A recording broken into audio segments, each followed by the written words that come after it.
ನಮಸ್ಕಾರ ಸ್ನೇಹಿತರೆ, ಅನಮ್ ಜ್ಯೋತಿ ಚಾನಲ್ಗೆ ಸ್ವಾಗತ. ಸ್ನೇಹಿತರೆ, ಈ ಮಾಘ ಮಾಸದಲ್ಲಿ ಬರ್ತಾ ಇರೋಂಥ ಮಾಘ ಅಮಾವಾಸ್ಯೆ ಅಥವಾ ಮೌನಿ ಅಮಾವಾಸ್ಯೆ ಯಾವ ದಿವಸ ಬರ್ತಾ ಇದೆ, ಅಮಾವಾಸ್ಯೆ ತಿಥಿ ಯಾವಾಗ ಪ್ರಾರಂಭ ಯಾವಾಗ ಅಂತ್ಯ, ಅದೇ ರೀತಿ ಯಾವ ದೇವರನ್ನು ಆರಾಧಿಸಬೇಕು ಎಲ್ಲವನ್ನು ಕೂಡ ಇವತ್ತಿನ ವಿಡಿಯೋದಲ್ಲಿ ತಿಳಿಸ್ಕೊಡ್ತಾ ಇದ್ದೀನಿ. ಈ ಮಾಘ ಮಾಸದಲ್ಲಿ ಬರ್ತಾ ಇರೋಂಥ ಅಮಾವಾಸ್ಯೆಗೆ ಮೌನಿ ಅಮಾವಾಸ್ಯೆ ಅಂತ ಕೂಡ ಕರೀತಾರೆ.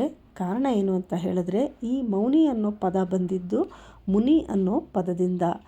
ಈ ದಿವಸ ಮೌನ ವ್ರತವನ್ನು ಆಚರಣೆ ಮಾಡೋದು ಬಹಳನೇ ವಿಶೇಷ. ಇದು ನಮ್ಮ ಹಿಂದಿನ ಪುರಾತನ ಕಾಲದಿಂದಲೂ ಕೂಡ ನಡ್ಕೊಂಡು ಬಂದಂತಹ ಆಚರಣೆ. ಈ ದಿವಸ ಮೌನ ವ್ರತವಿದ್ದು ಪೂಜೆಯನ್ನು ಮಾಡೋದ್ರಿಂದ ಮುನಿ ಸಮಾನ ಫಲ ಸಿಗುತ್ತೆ ಅಂತ ನಮ್ಮ ಶಾಸ್ತ್ರಗಳು ಹೇಳುತ್ತೆ. ಆದ್ದರಿಂದನೇ ಇದನ್ನು ಮೌನಿ ಅಮಾವಾಸ್ಯೆ ಅಂತ ಕರೀತಾರೆ. ಇನ್ನು ಮಾಘ ಮಾಸದಲ್ಲಿ ಬರೋದ್ರಿಂದ ಇದನ್ನು ಮಾಘ ಅಮಾವಾಸ್ಯೆ ಅಂತ ಕೂಡ ಕರೀತಾರೆ. ಈ ಅಮಾವಾಸ್ಯೆ ತಿಥಿ ಯಾವಾಗ ಪ್ರಾರಂಭ ಆಗ್ತಾ ಇದೆ ಅಂತ ಹೇಳಿದ್ರೆ, ಜನವರಿ 17ನೇ ತಾರೀಕು ರಾತ್ರಿ 12 ಗಂಟೆ 3 ನಿಮಿಷಕ್ಕೆ ಪ್ರಾರಂಭ ಆಗುತ್ತೆ. ಇನ್ನು ಈ ಅಮಾವಾಸ್ಯೆ ತಿಥಿ 12 ಗಂಟೆ 3 ನಿಮಿಷ ಮಧ್ಯರಾತ್ರಿನಲ್ಲಿ ಬಂದಿರೋದ್ರಿಂದ 12 ಗಂಟೆ ದಾಟಿದ ಮೇಲೆ ಅದು ಮರುದಿನಕ್ಕೆ ಲೆಕ್ಕ ಬರುತ್ತೆ. ಆದ್ದರಿಂದ ಇದು ಜನವರಿ 18ನೇ ತಾರೀಕಿಗೆ ಸೇರಿಕೊಳ್ಳುತ್ತೆ. ಅಂದರೆ ಇದು ಜನವರಿ 18ನೇ ತಾರೀಕು ಬೆಳಗಿನ ಜಾವದ ಲೆಕ್ಕ ಬರೋದ್ರಿಂದ ನಾವು ಆಚರಣೆಯನ್ನು ಮಾಡಬೇಕಿರುವಂಥದ್ದು ಜನವರಿ 18ನೇ ತಾರೀಕು. ಈ ದಿವಸ ಪೂರ್ಣ ಅಮಾವಾಸ್ಯೆ ತಿಥಿ ಇರೋದ್ರಿಂದ ಜನವರಿ 18ನೇ ತಾರೀಕಿಗೆ ನಾವು ಈ ಒಂದು ಅಮಾವಾಸ್ಯೆಯನ್ನು ಆಚರಣೆ ಮಾಡಬೇಕಾಗತ್ತೆ.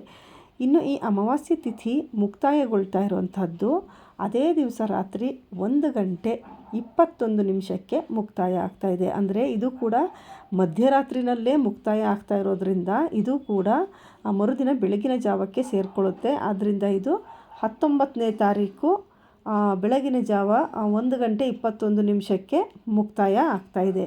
ನೋಡಿ, ಇದರ ವಿಶೇಷತೆ ಏನು ಅಂತ ಹೇಳಿದ್ರೆ, ಇದು ಮಧ್ಯರಾತ್ರಿನಲ್ಲಿ ಪ್ರಾರಂಭ ಆಗಿ ಮರುದಿನ ಮಧ್ಯರಾತ್ರಿನಲ್ಲೇ ಇದು ಅಂತ್ಯ ಆಗ್ತಾ ಇರುವಂಥದ್ದು. ಆದ್ದರಿಂದ ನಮಗೆ ಈ ತಿಥಿ ಏನಿದೆ ಅದು ಸಂಪೂರ್ಣವಾಗಿ ಭಾನುವಾರವೇ ಸಿಗೋದ್ರಿಂದ ಆ ದಿವಸ ನಾವು ಆಚರಣೆಯನ್ನು ಮಾಡಬೇಕಾಗತ್ತೆ. ಇನ್ನು ಈ ದಿವಸ ವಿಶೇಷವಾಗಿ ವಿಷ್ಣು ಭಗವಂತನನ್ನು ಆರಾಧನೆ ಮಾಡಬೇಕಾಗತ್ತೆ.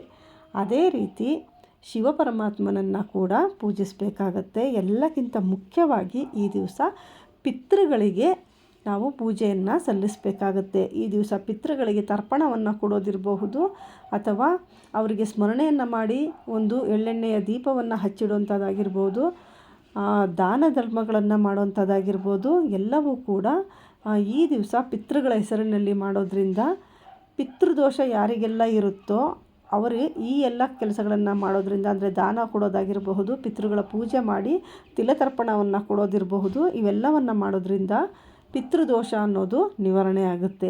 ಈ ಅಮಾವಾಸ್ಯೆ ತರ್ಪಣ ಅಂದ ಕೂಡಲೇ ಎಲ್ರಿಗೂ ನೆನಪರುವಂಥದ್ದು ಪಕ್ಷ. ನಾವು ಪಿತೃಪಕ್ಷದಲ್ಲಿ ಮಾತ್ರ ಮಾಡಬೇಕು ಅನ್ನೋದು ಒಂದು ನಂಬಿಕೆ ಇದೆ. ಆದರೆ ಆ ರೀತಿ ಏನೂ ಇಲ್ಲ. ಈ ಅಮಾವಾಸ್ಯೆಗಳಲ್ಲಿ, ಇಂಥ ವಿಶೇಷ ಅಮಾವಾಸ್ಯೆಗಳಲ್ಲಿ ತಿಲತರ್ಪಣವನ್ನು ಕೊಟ್ಟು ಪಿತೃಗಳಿಗೆ ಪೂಜೆ ಸಲ್ಲಿಸೋದ್ರಿಂದ ಪಿತೃದೋಷ ಇದ್ದಂಥವರಂತೂ ಖಂಡಿತವಾಗಿಯೂ ಈ ರೀತಿ ಮಾಡ್ಕೊಂಡು ಬರೋದ್ರಿಂದ ಅವರ ಕುಟುಂಬಕ್ಕೆ ಅಂಟಿದಂಥ ಪಿತೃದೋಷ ಏನಿದೆ ಅವು ನಿಧಾನವಾಗಿ ನಿವಾರಣೆ ಆಗ್ತಾ ಬರುತ್ತೆ. ಆದ್ದರಿಂದ ಈ ರೀತಿಯಾಗಿ ಪಿತೃಗಳಿಗೆ ಪೂಜೆಯನ್ನು ಸಲ್ಲಿಸಿ ಆ ದಿವಸ ಪೂಜೆಯನ್ನು ಮಾಡಿಕೊಂಡ್ರೆ ತುಂಬಾ ಒಳ್ಳೆಯದು. ಹಾಗೆ ವಿಷ್ಣು ಮತ್ತು ಶಿವ ಪರಮಾತ್ಮನನ್ನು ಪೂಜೆಯನ್ನು ಸಲ್ಲಿಸಬೇಕಾಗತ್ತೆ. ಇನ್ನು ಹೆಚ್ಚಿನ ಮಾಹಿತಿಯನ್ನು ಮುಂದಿನ ವಿಡಿಯೋದಲ್ಲಿ ತಿಳಿಸ್ಕೊಡ್ತೀನಿ. ಯಾವ ರೀತಿ ಪೂಜೆಯನ್ನು ಮಾಡಬೇಕು, ಯಾವೆಲ್ಲ ದಾನಗಳನ್ನು ಕೊಡಬೇಕು, ಯಾವ ರೀತಿ ಆಚರಣೆಯನ್ನು ಮಾಡಬೇಕು ಎಲ್ಲವನ್ನು ಕೂಡ ಮುಂದಿನ ವಿಡಿಯೋದಲ್ಲಿ ತಿಳಿಸ್ಕೊಡ್ತೀನಿ. ನೋಡಿದ್ರಲ್ಲ ಸ್ನೇಹಿತರೆ, ಇವತ್ತಿನ ಈ ವಿಡಿಯೋ ನಿಮಗೆ ಇಷ್ಟ ಆಗಿದರೆ ಲೈಕ್ ಮಾಡಿ, ಬೇರೆಯವ್ರಿಗೂ ಶೇರ್ ಮಾಡಿ, ಸಬ್ಸ್ಕ್ರೈಬ್ ಮಾಡ್ಕೊಳ್ಳದೆ ನೋಡ್ತಾ ಇದ್ದರೆ ಸಬ್ಸ್ಕ್ರೈಬ್ ಮಾಡ್ಕೊಳ್ಳಿ. ನಿಮ್ಮ ಅನಿಸಿಕೆಗಳನ್ನು ಕಮೆಂಟ್ ಮಾಡಿ ತಿಳಿಸಿ. ಮತ್ತೊಂದು ಹೊಸ ವಿಡಿಯೋ ಜೊತೆ ಮತ್ತೆ ಭೇಟಿ ಮಾಡೋಣ. ಅಲ್ಲಿವರೆಗೂ ನಮಸ್ಕಾರ. ಸರ್ವೇ ಜನ ಸುಖಿನೋ ಭವಂತು.